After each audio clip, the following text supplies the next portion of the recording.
Thank you, Danny. The format of this meeting is a 10-minute speaker, our secretary's announcements, a coffee and snack break, and our main speaker. Our first speaker tonight is Jocelyne.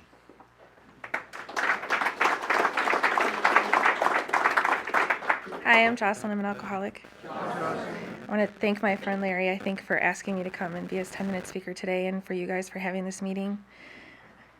I didn't want to do this. I'm nervous, and I don't usually get nervous when I share my story. But this meeting has been an important part of my recovery, and I just haven't been coming for a long time, and this room just means a lot to me. So here it goes. I am an alcoholic. When I drink, I can't control how much I drink, and I don't know what's going to happen when I drink, and I don't want to stop drinking once I start.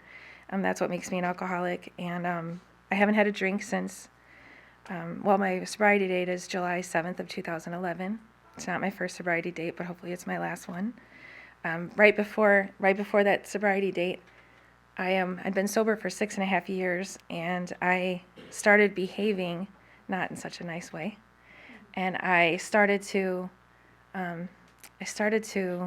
lie. I started to hide things. I wasn't telling anybody the whole truth. I didn't really trust my sponsor at the time. It's not her fault. And then I had a friend who offered me some homemade kombucha, which turned out to be prison hooch, and which I didn't know until later that's what that was. Someone actually informed me at a meeting when I shared about it. I actually don't have anything against kombucha, but if there's something growing in it, likely it's probably fermented, So I got a craving that I could not beat, and I ended up with hot vodka from underneath the front seat of my car. I had been romancing. I moved here to California, and I didn't romance for a long time, but it had occurred to me like I really wanted to drink some sangria at the beach if I ever drank. And that 26 days I was out, I didn't drink any sangria at all. And I don't really even think that's a California thing. But I drank hot vodka, good times. And then I ended up going out with my kids' other parents from school and making an ass out of myself. And then to top it all off, I went to the South Bay Roundup loaded. And if you had given me a lie detector test, if I had been drinking or using any type of drugs, which I was taking handfuls of a benzo by the time when I picked up the drink, I would have passed it that I wasn't drinking, and I was drinking. And what happened was I forgot my keys, my coat, my car, everything at a bar on July the 6th, and I got home.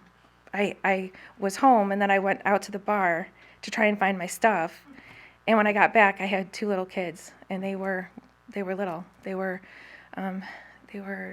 10 and 8, or 10 and almost 8. And the cops were outside, and they were talking about taking my kids, but they didn't. And they didn't give me a breathalyzer. I was so lucky, and I didn't get into any trouble.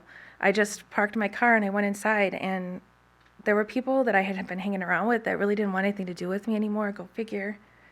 But all my friends were in AA. Somebody named Eric called me, and he said that he loved me, to make sure I just talk to my sponsor, who told me I did, and she told me that maybe it would be best for me to lose my kids, which was probably the perfect thing to say because I got so pissed that I didn't drink anymore that night, and I got a new sponsor the next day. So thank you. Yeah, so I got this sponsor named Tina, and she took me into another group outside of the South Bay because I was really, she didn't do it but I was willing to go because I was just so embarrassed. Because everybody's thinking about me all the time, which is such BS. So she took me to this group, and there's hundreds of people there, and I need to meet them, shake their hands and introduce myself. And I grew up with can't. I can't do a lot of things. And what happened was I started to be able to do a lot of things that I didn't think I could just because I was asked to do them. So I took a lot of country action now. And I was meeting new people. I didn't talk on my phone or use my phone at meetings, and I didn't get up in the middle and go to the bathroom like I did at the club. And it really helped me out a lot. I made some friends. I played volleyball, which I'm not athletic, but these ladies were really nice to me, and it helped me out a lot. And then I got another sponsor though, because it was really hard to go to LA every night. So she took me through the book. This is like the best part of it. She took me through the book line by line, and I had done the steps before. I don't think I had done all the amends I needed to do. When I got here, I was like, looked at the steps, and I'm like, what does this have to do with my problems? I'm losing my house because I'm a coke addict, you know. And but I was drinking. I could give that up. I could not give up drinking, and but I did them anyway. And I had a spiritual experience, but I ended up going back out, so I did it again, line by line with my sponsor. About halfway through, I got all excited because I had notes in my book, and I knew that I was going to be able to help someone else with my story, which was great. Because what else am I going to do with it? It was really gross. And so now I know, now I can tell people that they're not alone, that when they share with me the things that they've done, I've done a lot of those things. And I am no longer ashamed of those things because I'm using them to help someone else. So the shitty shit ended up being useful.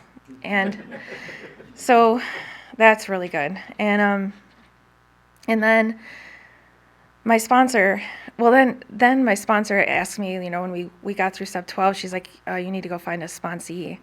And I called my friend, and I didn't expect her to ask me. I called her up, but she was where I had learned to use my experience to help someone else and not to preach at them. So because she had shared with me that she wasn't telling her sponsor everything, and I was like, when I didn't tell my sponsor everything, I ended up getting loaded. And so she asked me to be her sponsor. I'm like, what the hell? We're friends. And but I got to tell you that I can't have a sponsor I don't consider a friend because I'm not going to trust them, you know? So we went through the book line by line, and she got all excited like I did about, I don't know, like when my time is up. So if there's anybody like putting up their fingers, thank you so much. Okay. So she got all excited like I was that she was going to be able to take someone else through the steps. So that's good.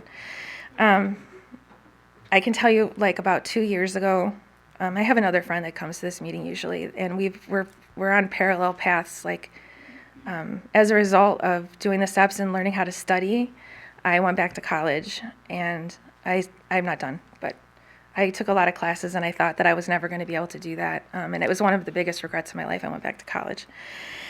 It was really good. I don't regret that. And then about 2 years ago, I just kind of went crazy. Like I was doing all the things. I was sponsoring. I'm going to meetings. I'm living the principles, and I'm still really in a lot of pain. And I couldn't have healthy relationships, which I don't even know if I still can, but whatever. I just couldn't. So I discovered that I had some outside issues, which are not outside issues. I had some trauma that I had to deal with. So I went for outside help. It says to do that in the big book, and I did. And I had a whole nother experience.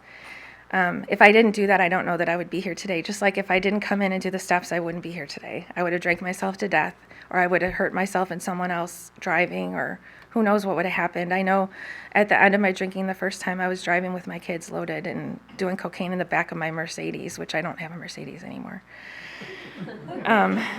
But I couldn't stop drinking. So thanks to the steps, I'm able to not drink anymore. And thanks to my sponsor, thanks to people like you, thanks to rooms like this, I don't drink. It's not my solution anymore. It used to be that I had to drink to have the courage to talk to people. And it became so, but then it turned into like where I couldn't even look people in the face because of all the things that I did when I was drinking. And now I can talk to anyone, anywhere. I can speak anywhere, anytime. And I'm not ashamed of my past anymore because it has been used to help a lot of people.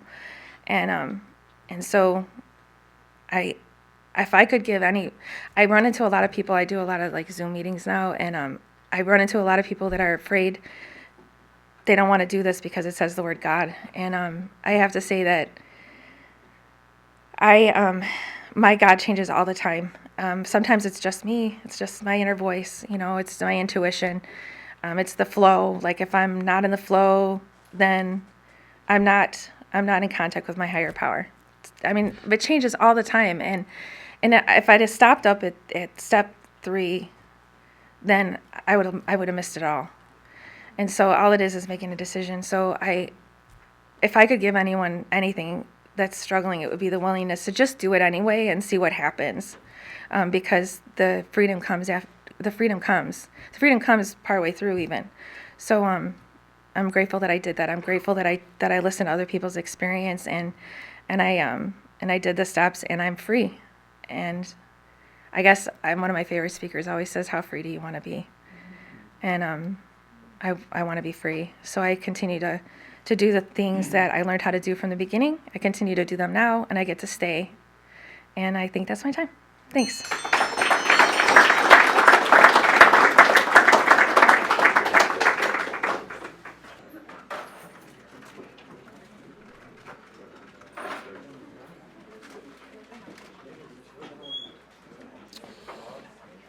Now our main speaker will share his experience, strength, and hope with us. Please join me in welcoming Larry from Redondo Beach.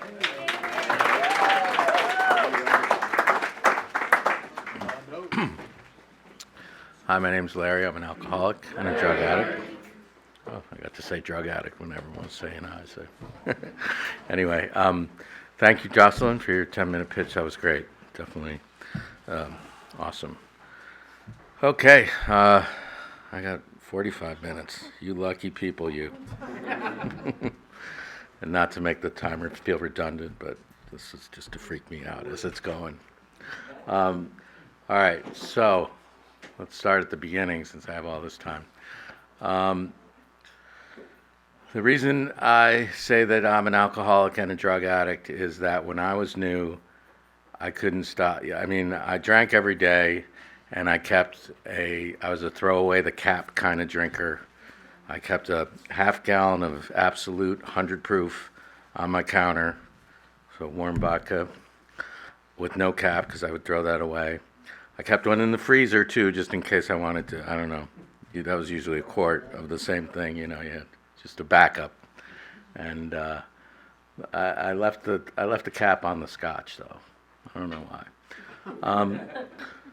But what got me here was my addiction to drugs.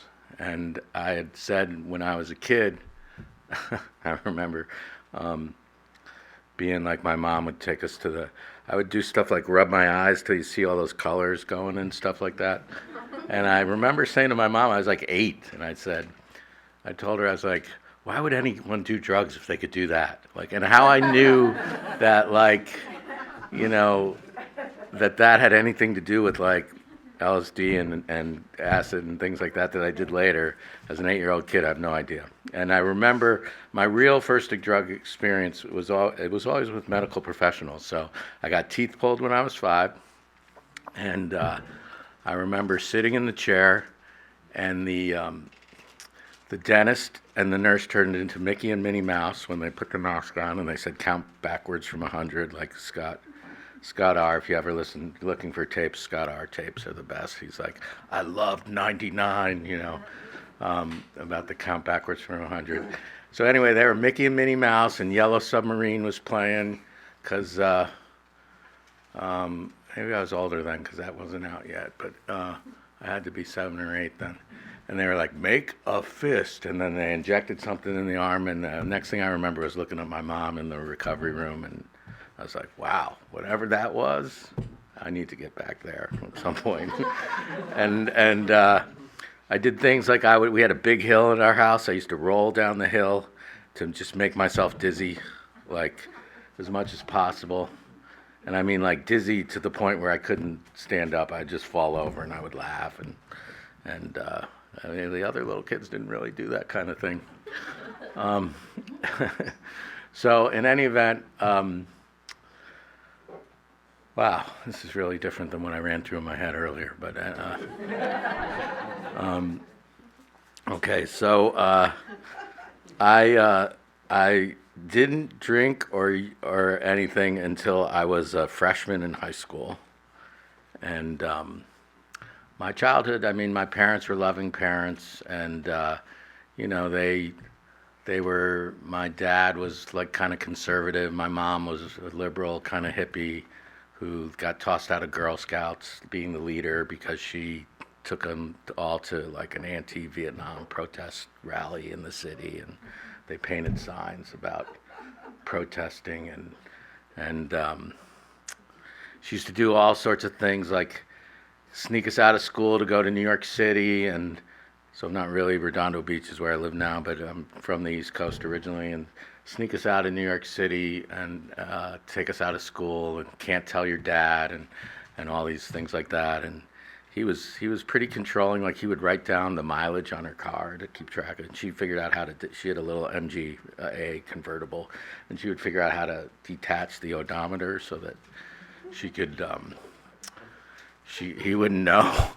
But I was like the spill the beans kid. He would call me into the other room, and it was just looking at me. It was like I couldn't lie or whatever, and he would just be like, and then my sister and my mother would be like shaking their fists, like, "Oh no, we're in trouble now." But anyway, so they were loving parents. We did witness some huge fights, which I knew me and my sister both knew weren't normal. Because the next door neighbors didn't seem to do that. The whole family would go to church, and I remember they came home from church once, and the mom ran over the dad's foot, and he's like, "Pat, damn it, it's my foot." And she's like, "Dear, don't curse in front of the children." And my parents cursed like sailors, of course. And in any event, that was so they. We still, and no one was a drinker in my house. So the thing about that was when I was finally drinking, like I could water down all the booze once, and then there was never any new booze. Like every bottle was completely watered down. Like if my parents ever had company, I think they did once, and they came over and they served them something, and the people were like, what is this? And it was like scotch that was barely scotch. It was the wrong color, and anyway. So they didn't know like that, and so luckily my sister's name was Lee, and so she was 2 years older than me, and I was pretty short when I was 16. So and New York license didn't have pictures, and they never expected anyone to change the sex on the license to identify to buy alcohol instead of the year. They'd always like they'd look at me and they're like, "Really?" And drinking was 18, and they're like, "Really? 18? And I was like, "Yep, August 7th, 1959. Had it all memorized because it was all my information, except it was my sister. And, the F to an M was a terrible hack job, but no one ever looked at that. And so very early on, I was the one who bought all the alcohol for us, even though, we did that. And my first drink was my freshman year, like I was saying. It was a Christmas party, kind of early December, and it was the track guys. Like I was a cross-country runner, so we weren't very cool at all. And so, but at this party, because the guy who was the other track guy, it was his birthday, his dad owned a bar. There was beer, and the football players came, and the cheerleaders came, and it was like a whole big to-do. And, like the best party of the fall, and done by the track guys. Go figure that. And so I think I drank 3, maybe 4 beers or whatever. And I remember I came home at 1 a.m, past my curfew. My mom never cared. And by that time, my parents had been divorced. We had this whole incident where they were screaming and yelling at one another, and they walked off from the car when we were little kids in separate directions. I mean, my therapist has told me that a lot of this could be part of my problems and whatever. I don't think it actually had a lot to do with it. Maybe it had something to do with me committing in relationships or something, but otherwise, I don't think it had anything to do with my drinking. But in any event, they were screaming and yelling, and my dad's like, "I'm walking home." My mom's like, "You can't walk home. I'm walking home." And my sister and I are in the back of the car. I was like 8. She's like 10. We're looking at one another like, "You know how to drive?" I was like, "No." So, but of course, my mom came back, of course, and drove us home. And then days later, they announced they were getting divorced, and everyone got remarried, and both my parents married, my step-parents. So in any event, neither of my parents are alive today, but they married younger, so both my step-parents have been in my life since I was, 12 or whatever, my whole life, and they're good people. And so I can't really tie any of my upbringing to any of that, even though it was, kind of crazy. But my mom was, when my dad moved out, my mom was pretty liberal. We were allowed to have parties when she was home. We just couldn't, never, if she wasn't home, which we did do, but, whatever. We didn't, none of the ones where the police were called. She was away. She was usually home for those. I mean, in this day and age, I think about it all the time. She would have gone to jail a bunch of times over. I mean, for what we used to do back then, and just, it's a party, Mom. It's like, okay, hey, Mrs. Vinoker, everyone throw your keys over here. No one can drive home. And then any parent that called and complained was like, okay, well, come pick your kid up or don't let them come to the house anymore. But this is what we do. In any event, I come home from that party and my first drinks, and my sister's waiting up. And I'm just like, how? She's like, you're drunk and you're late. And I was like, well, Mom doesn't care. Why do you? And her boyfriend's sitting next to her. He's like, yeah, why would you care? I mean, he was a good dude. Chris, we still know him. He's a cardiologist today. My sister's a doctor. Everyone's an overachiever except for me, obviously. So he's like one of New York's best cardiologists and heart surgeons. And so I denied being drunk. I went to my room. I told her, Mom doesn't care, basically screw off. And that two of them went to bed. And then, I mean, we had high school sleepovers. It was crazy times, but I guess that was the 70s. So I remember waking up like an hour later and running down the hall and throwing up in the bathroom. And my sister from her room was like, see, I knew you were drunk. And she's screaming at her boyfriend's like, come on, just give it up already. And I had no idea that, drinking would ever be a problem for me. I still did all my sports stuff. We used to, I don't know how you ran drunk, but we used to do that somehow before practice. That was kind of tough. And then I was on ski team. That was easy to drink and do. Skiing is like no problem for that. Loosens you up. 2 drinks though is optimal. 2 drinks. And one of my favorite sections in the book is from like page 20. It's There's a Solution to the end of page 29, the end of There's a Solution, and it's all about the first drink being the problem. And you can't take the first drink. And I can't tell you how long it took that to soak in. Well, actually I can, because I tried to get sober at 30. I spent 7 years of in and out. And it was always like, I can have one, right? No problem in having one. But 1 would lead to 2, and 2 would lead to 3, and 3 usually led to my dealer, and all bets were off. And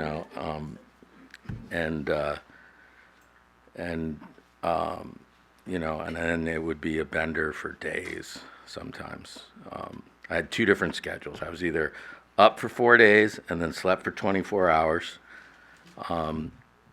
or up for 21 hours every day and sleep for 4 hours. Or no, that doesn't work. That's a 25-hour day. So sleep for 3 hours, and then try and get something done in the other days. So that's what it was like. And I did a lot of things. I graduated from a pretty decent college. I went to University of Michigan.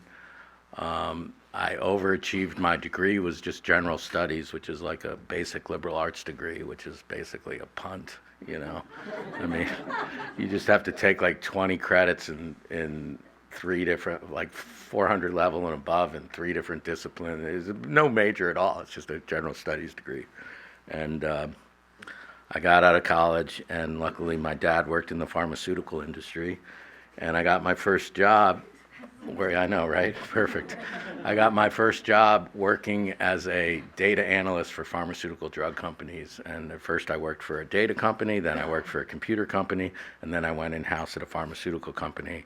And my job was analyzing drug sales, basically, and helping the sales force that called on doctors identify ways they could sell more drugs. So it's kind of perfect for me. I remember I was at I saw a lot of Grateful Dead concerts too. I was at a Grateful Dead concert, and I bumped into some friends of mine from back east, and because you have friends all over the U.S. when you do that and you tour. I saw 356 Grateful Dead concerts with Jerry Garcia, if you don't know, the younger kids. He was the guy before John Mayer that was in the band. and and so and I only say that not to impress anybody, but if you're ever next to me when we're singing Happy Birthday, you'll hear how tone deaf I am. So that's a good representative, liking a band like them. So, and I saw just as many other concerts, like concerts were a big thing, and I was the guy that always did psychedelic drugs at most of the concerts, so that's usually the best one. If you see a few in a row or something, it's the one you ate the psychedelic drugs at, and because I did it at all of them, people were like, okay, which one was better, this one or this one? And they'd call on me to be like the person that would tell them whether they were at the good one or the other one was better. But anyway, God,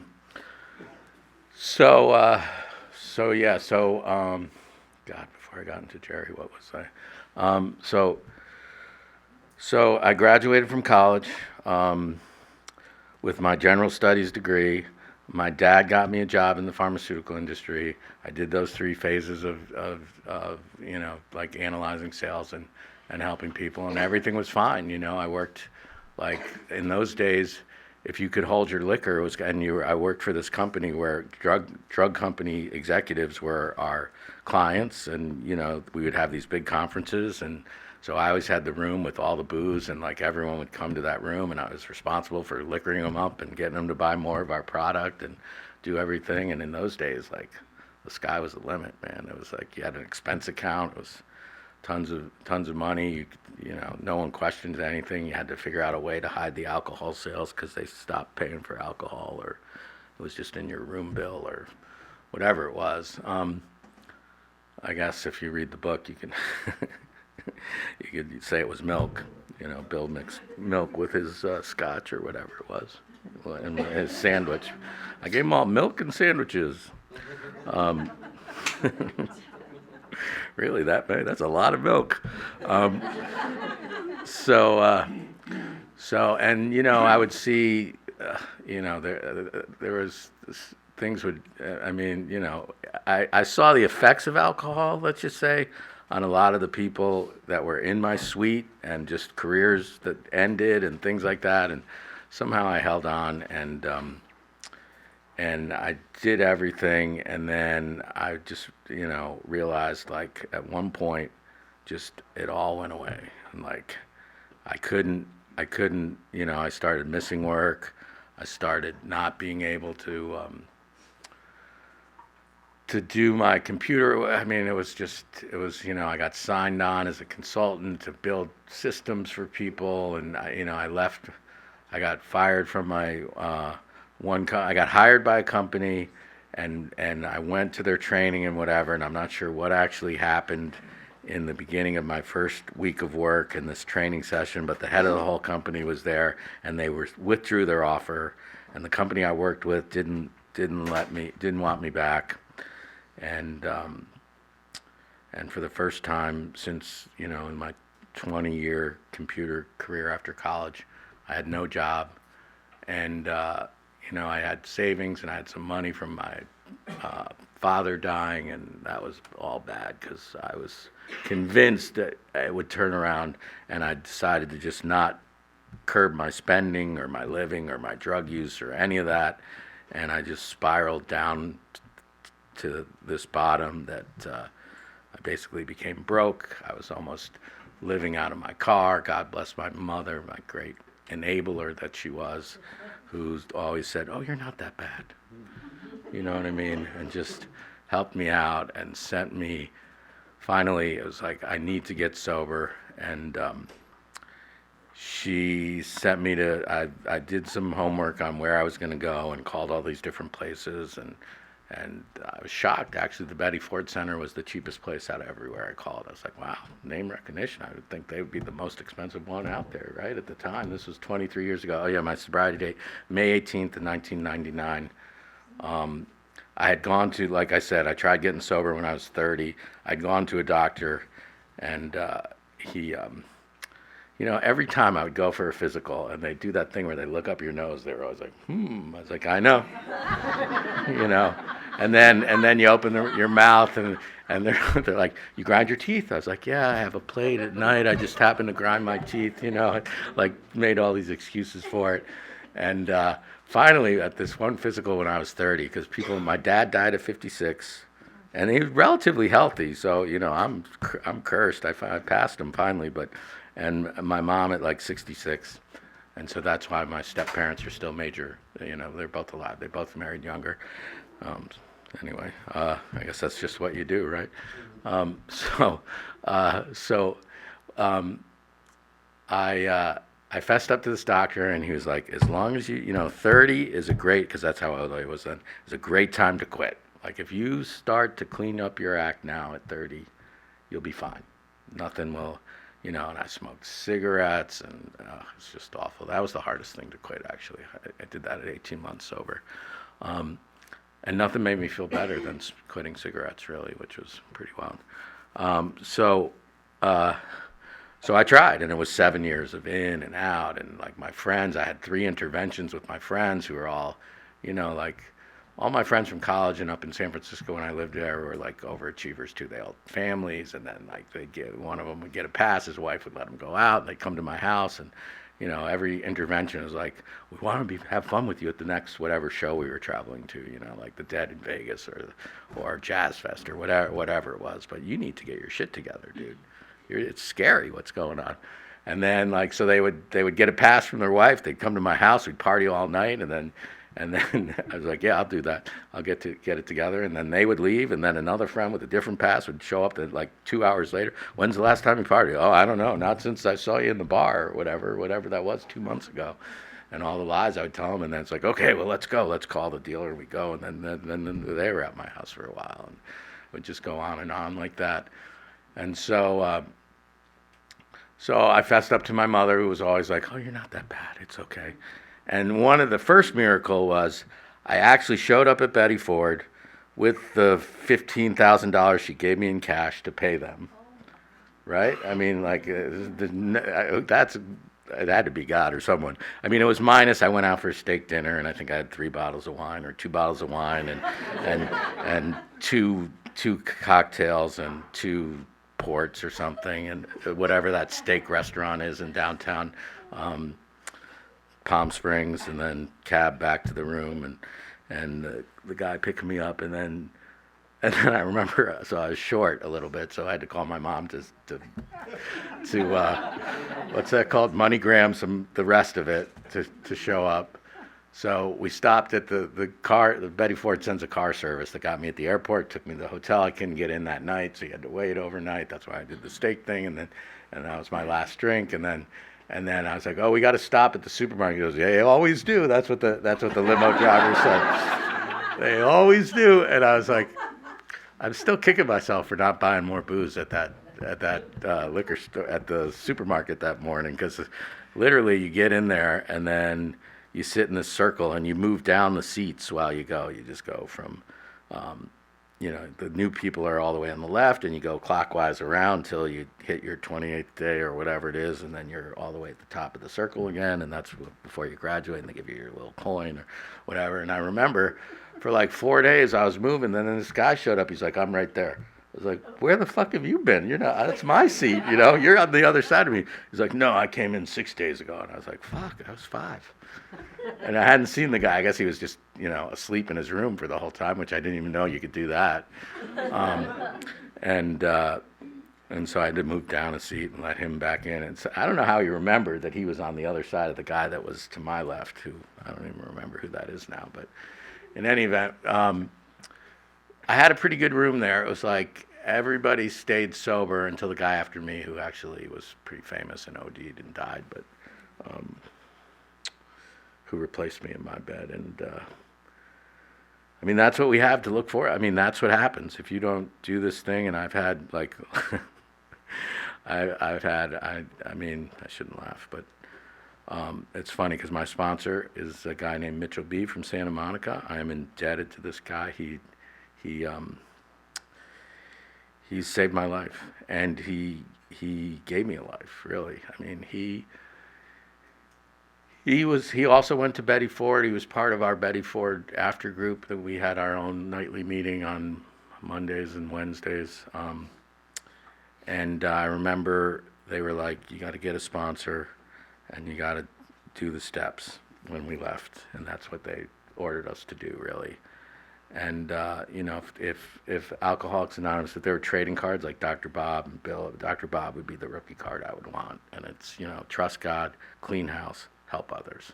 And it really is that simple as those three things. It's 12 steps and 12 traditions and 12 concepts and all that. But trusting God, which I had a huge thing with God in the beginning. Mitchell, my sponsor, was very key on, like, I put him on the top of my fourth step. I was like, how could he let this happen to me? And and he just looked at me and he was like, God was keeping you alive till you got here. Do you realize, like, that you're so lucky to have made it to here and in? And so that was a quick one. We crossed him right off. And I call him God just in case that really is his name. But higher power, he, she, it, whatever, the pronoun thing. I am a GSR, so welcome to the GSRs. I'm in West Side Combined for one of my things, and wow, it's like, I call it like AA's student government.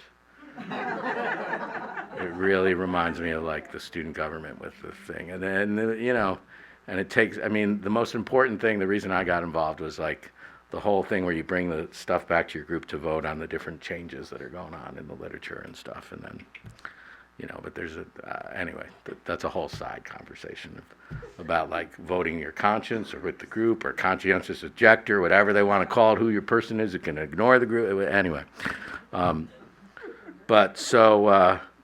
So never turn down an AA request. That's one of the reasons Jocelyne and I are both here, and I have to say I'm so happy you said yes, like right away. If it turns out that you feel like my never turning down an AA request has cost you a Saturday night for 45 minutes, of which, my timer stopped. 30 minutes left. Wow, that was 15.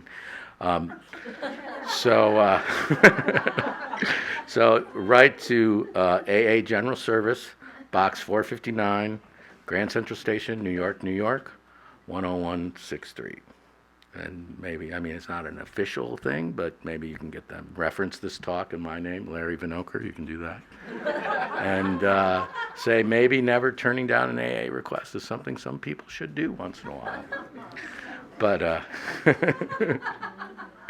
but if you know the GSR thing, it'll take 10 years before they even have a pamphlet to put in a little thing there about service and doing that. And the commitments are 2 years, and I think I'm a year and a half into mine, but no one's going to volunteer in my group, so I think I'm stuck with it for a while to take it over. All right, so my sponsor, Mitchell, I don't know how I could ever repay him. So I had decided, when I went to Betty Ford that I was going to get out of pharmaceuticals, both working and for real, and using them. And so funny, like when I I wanted DuPont to be my customer so bad because they made Percocet. like the guy who worked at Percocet, it would be a way to say, hey, I'm your client rep for your database, but if you have any bottles of Percocet lying around, like that could happen, but Anyway, so that was the thing too. I forgot that I met a friend of mine at a Dead show, and at the time I was working for a company named Metaphor, and then my cards literally said Metaphor, Larry Vinokur, and then it said pharmaceutical specialist. That was my title.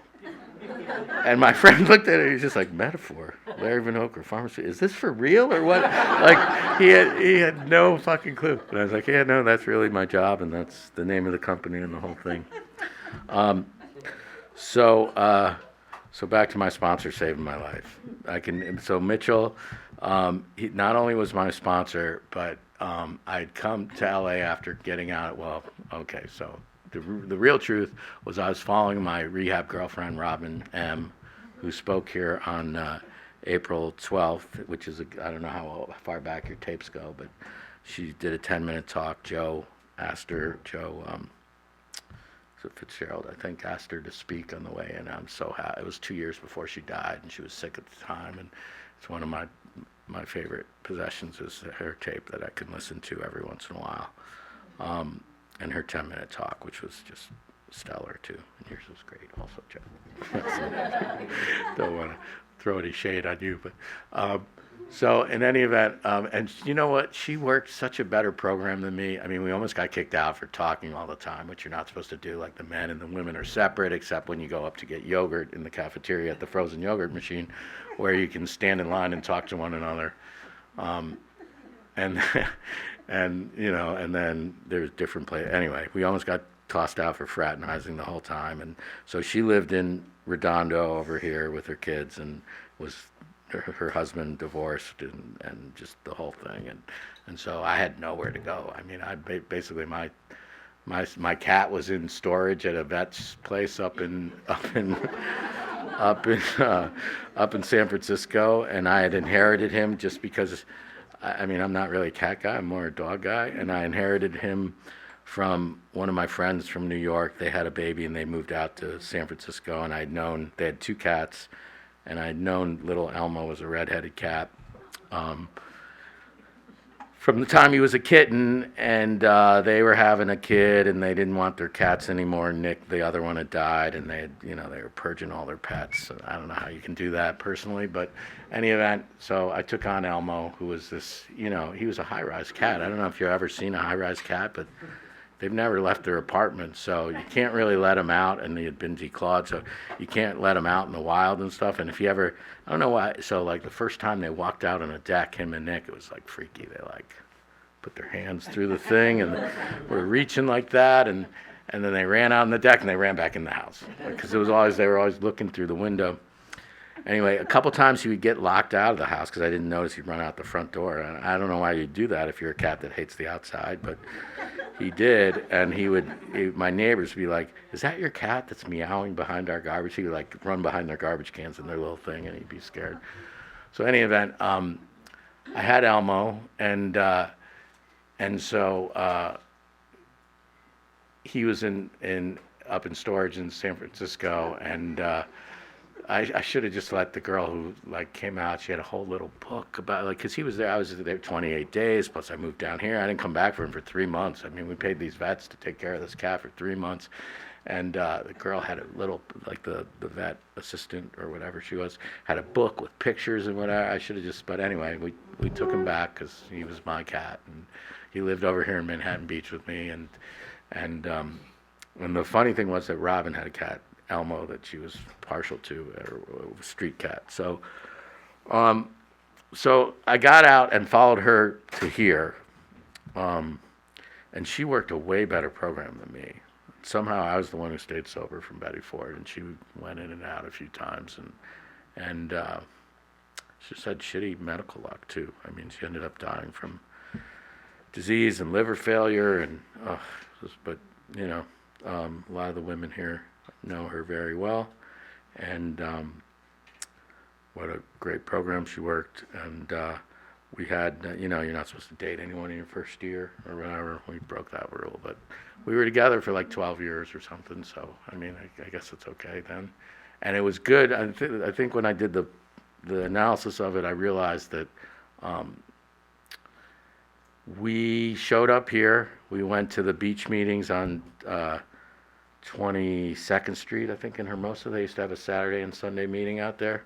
We went to those. We showed up at this meeting on Saturdays. That's why it's special to me too, this meeting out for my first year sober. And I don't know, we clung to one another. Oh God, I remember our first meeting at the club down there. We were straight out of rehab. I was like, don't talk to anyone. Just sit in the back. So we sat in the back. What do you call it? The shoe section, where all the slippers and sneakers are or something, in the back row. We sat back there, and there was a whole thing about, window being open, and Andy, the motorcycle guy, Andy G, with his little dog and his vest. Try burning this one asshole. It was a patch of a flag, and it's a really colorful meeting. It's like, whoa, I don't know what we signed up for, but so we're back there. There's a whole thing about move your seat if you can't take the windows open, and the complaints. And anyway, I love the club. I really do. And so So we both would, I think because we just clung to one another that we were able to, in the beginning, stay sober. She went out a few times, and she had some problems with her liver, and that's eventually what did her in, which was bad. I also have bad luck with medical stuff. I've been through brain surgery sober. I guess my dad died before I got sober, because I remember I was taking more of his pills than he was actually taking as he was dying. It was pretty crazy. And I have a little brother that's I think he was 3 or 4 when my dad died. He's a half brother of my stepmother and my little brother, and I know my dad was, watch out for him and take care of him and do whatever. And he's like a gifted musician, and just, it's unbelievable what his life. And he ended up going to school in Manhattan Beach here at Maricosta. And so that was another reason to come here. Like, I needed more, other than, like, if I went to San Francisco, I was destined to, I know they say people, places, things, or whatever, and don't change anything in your first year or whatever, but if I went back to San Francisco, I was destined to fail. I mean, all my dealers were there, all my haunts of, well, anyway. And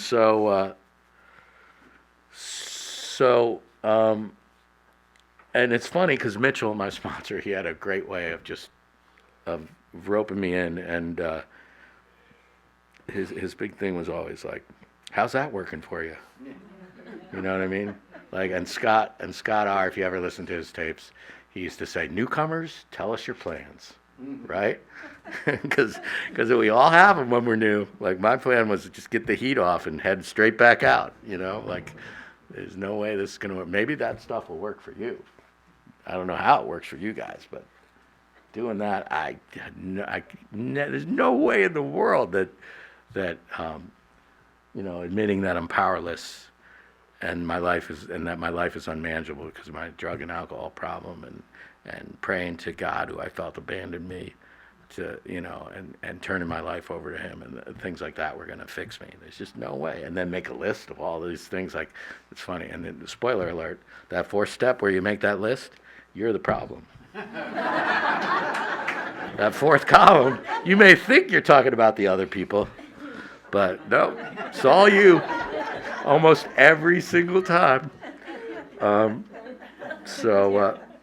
That's what makes it easy when you're sponsoring someone, and I'm like the easiest. I never fire anyone on my sponsees, and I encourage them to do the steps again if I got a few sponsees that have already done the steps. They told me, it's like, okay, well, let's do them again. Really, it's like you keep doing them, and whatever. So, and I'm pretty lax and easygoing about that. And then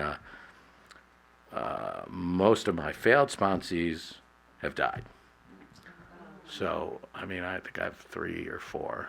And so it's funny too, because Mitchell, my sponsor, he wasn't like, I was about to ask him when I first, I knew I wanted him to be my sponsor. He worked in entertainment, he did other stuff.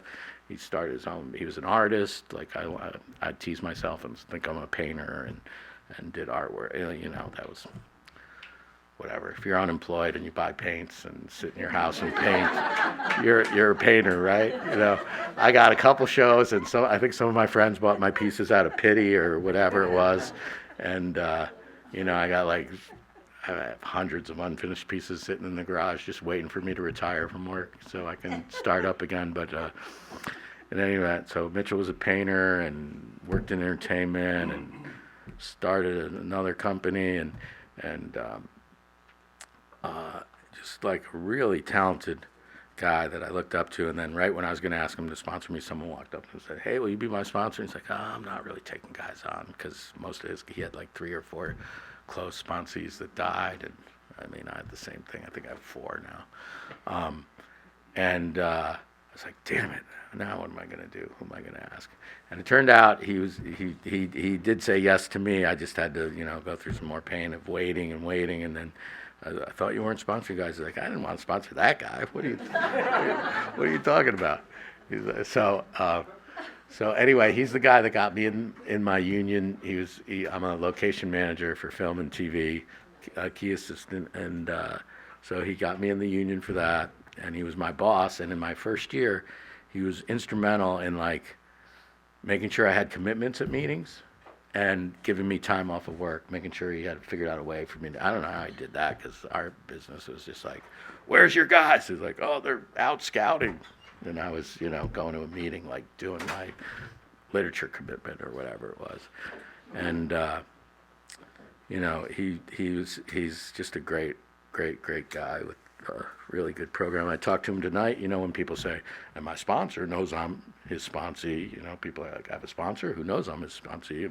So I called him today just to make sure he still knew that he's my sponsor.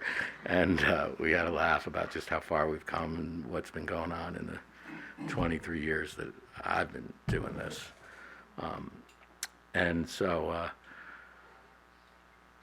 yeah, he was very patient with me about working the steps. I was like, well, I'm not doing that. He's like, okay, we'll see how that works for you. And waiting around for whatever it is and pointing that stuff out to me and God. So like I said, the 4-step experience was when I found out really why he's my sponsor. We went over some things. We had some very similar experiences. We had some experiences where we were on the opposite sides of the two things that we did, and it was just freeing. Oh wow! Look at that. I barely got to sober. So. And I didn't even tell the really good stories. I forgot. Kelly made me promise to tell the one about going to the police station and telling them to back off. That I see all their guys following me, and how my appliances were ganging up on me. And I took pictures of the circuit boards before VCRs. I'd buy them, open them up, shoot a picture of the circuit board, put them back together, and then walk around with my light bulbs, and because I didn't trust stuff. Wasn't safe. I figured out how a Xerox machine worked. I spent my time reading it. And so if you have an infrared light bulb and you dip it in Keto Pro and then you use the dual tone multi-function device, which is every cell phone, you can snap a picture. I don't know what they'd be snapping pictures of me walking around in my apartment in my underwear, but how interesting is that? Anyway, and calling the San Francisco, you think we should send the police over? I was like, sure. Well, I was complaining on the neighbors who were spying on me. And then as the cop is going on his walk and putting on surgical gloves, I realized it wasn't going good. He thinks he's going to have to take me in. So, but anyway, those are all other stories. And the police recommended, when I went to the station, told me to back off, told me to call Vice. I called the head of Vice, Captain Mesa or something, San Francisco. Said, hi, this is Larry Vinokur. I'm a drug user, not a dealer. I see your guys following me. If you could back off, I'm going to rehab next week, and just lay off, would you? And then 2 days later, yeah, Captain Mesa, this is Larry Vinokur again. You never called me back. I'd leave him my phone. But I am going away, and I would appreciate it. I still see your guys around me. If you could just back off some. I was convinced they still listen to those messages in San Francisco. Just on a bad day when the bad guys are really out there. So Mitchell got me in my union. I've been a location manager for 22, 23 years. I have a retirement. I mean, it's crazy how good all this stuff went, just trusting finally in doing the steps and working in program, helping others. I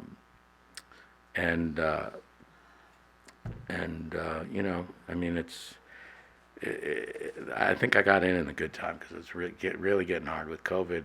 Like, my job got increasingly hard. I don't know if you saw that woman on the news who's runs a restaurant, and she was like, they're shutting me down, and look at this. And it was a movie company next to her that had a tent set up with tables with 2 people at the end of each 6-foot table, and we're serving food to one another and working again. It was like, I got her feelings. I understand why it's hard. She's like, I spent $50,000 in a deck and outside her restaurant, and we were in business before they were. But You know, that's the power of money behind the studios. That they could get us up and running before the real people were, and I felt for that woman. And I tried to bring a shoot to her restaurant. She was in Pasadena, and get her some cash, but it didn't. The pictures didn't work out.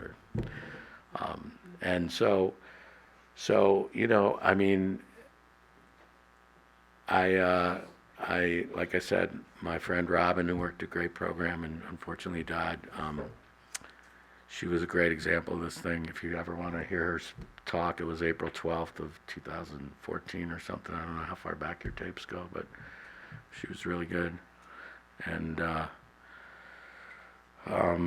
got a life that's just unbelievable to me. As much as I want to complain and say that everything is bad and wrong, it's I pray to God in the mornings.